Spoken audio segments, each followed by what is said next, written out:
Hello, I'm Alicia Davis, And I'm Stacy Watson.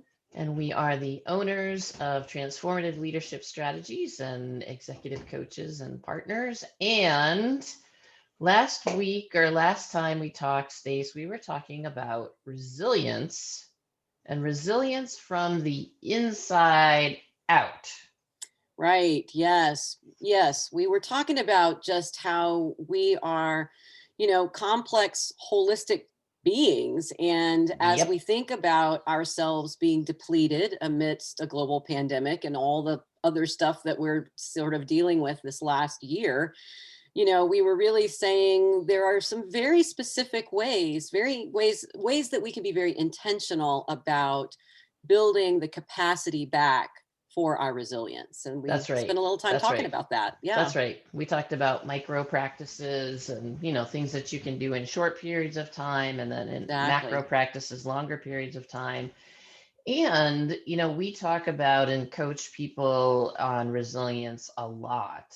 Oh, yeah, for And, sure. right. And I know that you had come across some research that you found on Harvard Business Review that was also talking about resilience and how to build resilience, and we're just saying it from the outside in, right? Because Right. we often think about resilience comes from within us, right? It's building that strength. But there's also this whole aspect of what does it mean to build resilience from an external support? And so tell us about that.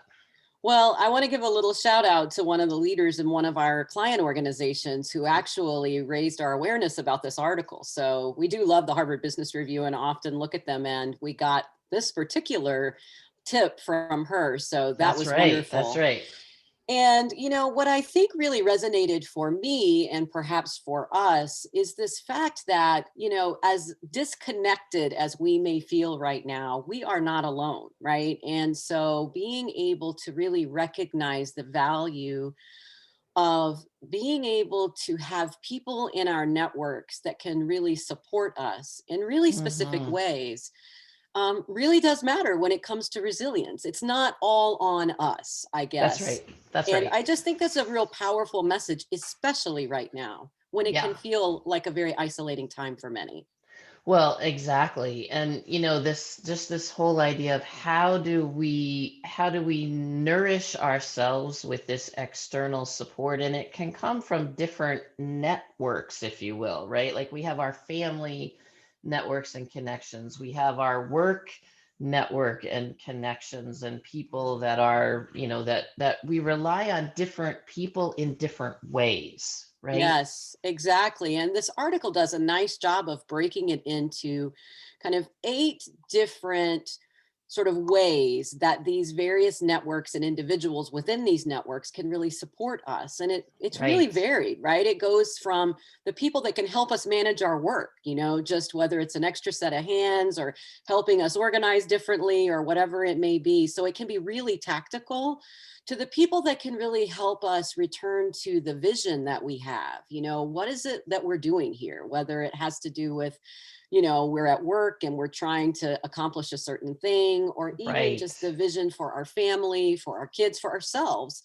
And so, I really appreciated the way that the authors of this article and the research were able to just find very specific ways that outside individuals can really support us in ways that really matter and important, different aspects. Absolutely. And I have to say, one of the ones that really caught my attention was those people that really can help us laugh and just, Yes. like just help us lighten our spirit and our mood Yes. and just laugh about, whatever is happening. And because sometimes it's better to laugh than cry, right? And right, whether it's just, helping us to reframe, Hmm.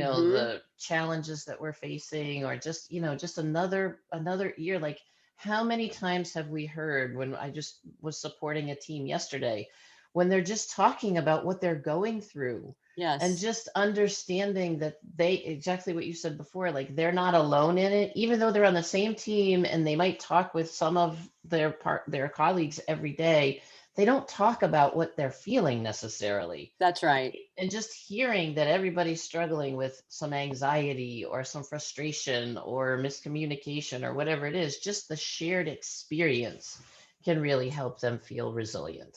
Absolutely. Absolutely. And I guess just one other of these that really resonated for me was those people that can help us maintain some perspective, because Yes, in these moments of overwhelm, when, day to day, any of us can just feel like, I'm not sure how to put one more foot in front of the other, right? It can just be, it's been a lot. And that's so right. just to have someone that can really acknowledge and validate that experience and just help us bring a little bit of perspective, whether That's it right. is just understanding that this will pass, whatever is helpful.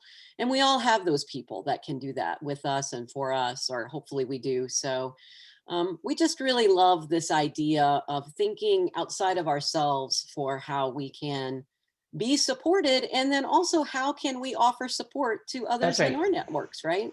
Right. That's right. And so if you are looking for support, whether for yourself or for your teams or organizations, we would be happy to chat with you. So you can always reach us info at tlstransforms.com. And thanks as always for listening. Yes, thank Take you. care. Bye bye.